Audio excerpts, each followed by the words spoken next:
Hey, what's up guys? Welcome to Radco. I'm James Alvarado. Is this really happening?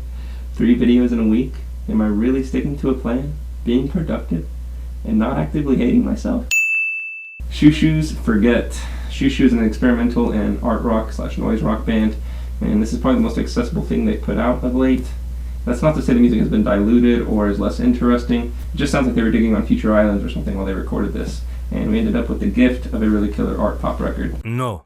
Train, a girl, a bottle, a boat.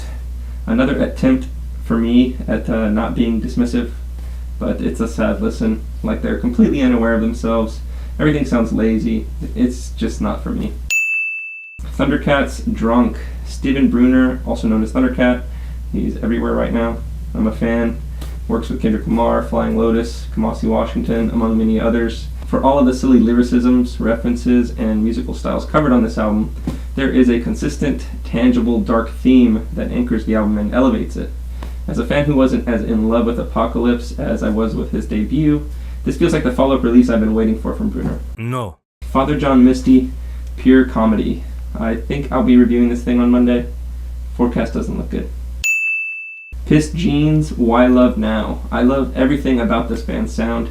Sludgy, post-hardcore, and punk with maybe just a hint of Lemmy in the vocals. Here we find them exploring what manhood and masculinity means through modern-day monotony and tedium. As boring as that sounds, it is one of the most fun listens I've had all year. No. Kingnomad, Mapping the Inner Void. As a pretty big fan of heavy music, I can find some enjoyment out of this. The riffs are up my alley, and the 90s grunge and post-grunge-esque vocals they touch on at times are cute, but there's pretty much nothing original here or unique about this thing. It's almost all been done before and at a higher level. If you're not trying to find every halfway decent stoner rock and doom release that comes out this year, it's a pass. Oddisee, The Iceberg. If you like live band instrumentation on hip-hop records, you're probably going to want to check this out. You've got jazzy chunks of production with Oddisee's smooth style. Multiple times on this album, he starts discussing topics that are pretty common in the 2016 and 2017 zeitgeist, but every time he does, he comes through with a unique and thought-provoking perspective. No. Flume, Skin Companion EP 2.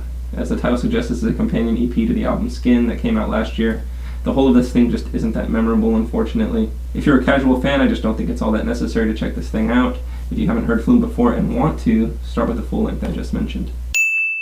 Wild Pink's Self-Titled.